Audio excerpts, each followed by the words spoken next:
Pelancongan dah ternama, ai pandai menari, budayanya cantik.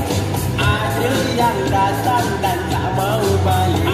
Ada bermacam-macam hiburan, dari cak-cak ke jondang sayang.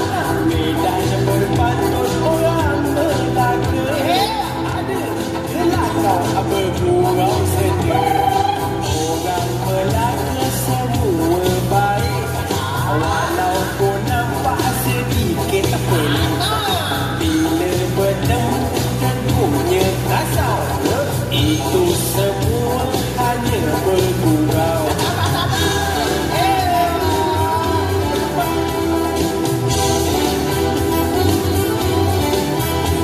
Kalau datang ke negeri Melaka, jangan risau nak tidur mana. Hotel ada, homestay tersedia. Yang penting pasti tak tidur dalam kereta. Cuba makan asam pedas orang Melaka. Makan sekali 3 bulan ai tak lupa.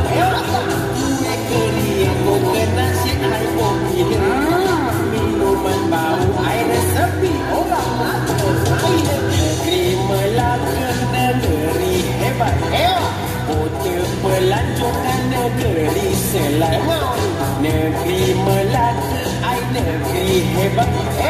Kota pelancongan negeri Selangor.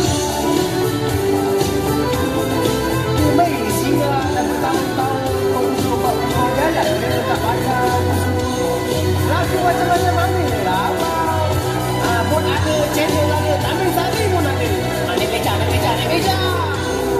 Besok. Kalau datang ke negeri Melaka, jangan risau nak tidur mana. Hotel ada, homestay tersedia. Yang penting pasti tak tidur dalam kereta.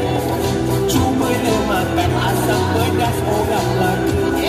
Makan sekali 3 bulan, hai tak lupa. Betul. Kuih kering, coconut shake, hai pun